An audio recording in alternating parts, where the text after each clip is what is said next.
Here again with you today. You just heard from Dr. Fariba, who is leading our effort with regard to this new met. I just wanted to take 2 minutes and let you know the big picture about what Boeing is doing in Turkey.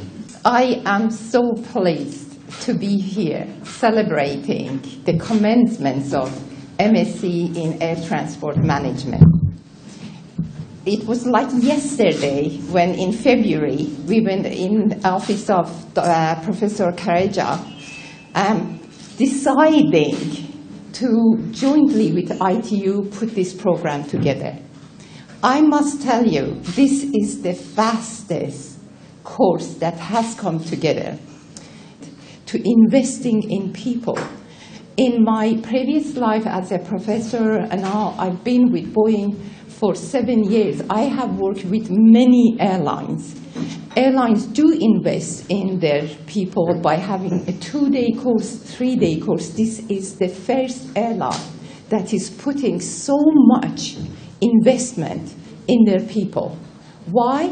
Because Turkish Airlines now is one of the leading airlines. Dr. Özkal, Dr. İnhalan, Dr. Hulya, Dr. Kemal Yüksek, pleasure to meet you today, sir, at Istanbul Technical University for both scholarships for students as well as faculty grants for faculty members to do research. Bu kadar markayı bir araya getirmek ancak bize nasip oldu. You know, with these too many remarks from Boeing to Cranfield, MIT, British Columbia, yani tabii ki Türk Hava Yolları. Yani böyle büyüyen marka. Miss Fariba'dan biraz daha şey çalacağım. Büyümek evet, iyi marka hava uçakları yapmak, sahip olmak iyidir ama bu işin management'ı olmadan bu işin yürümesi mümkün değil.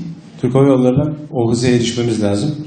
Ki biz sadece uçak bölümü değil, School of Management olsa bir marka. Ve onun şu anda topraklarında konuşuyoruz. Yani bütün markaların bir araya gelmesi Türk mesleğe yaraşırdı. Bundan dolayı da mutluluğumuz sonsuz. Bir açığı kapatıyoruz. Gerçekten Türkiye açısından çok önemli. Son 10 yıl içinde 55'e ulaşacağı söyleniyor havaalanının. Aslında aynı üniversiteler gibi her ilde bir havaalanı düsturu gelişecektir büyük ihtimalle. 81 ile 81 havaalanı. Bu da tabii ki sistem gerçekten büyüyor. Biz de bu şeyde almamız lazım. Ve hava trafiğinde şöyle bir elinde marka şey var, sayısal bir veri var.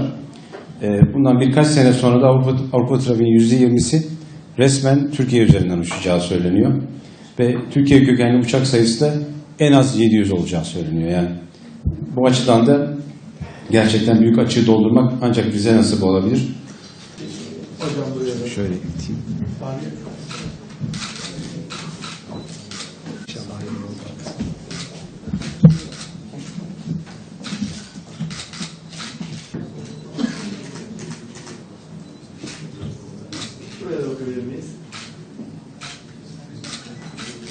I feel like Kim Kardashian.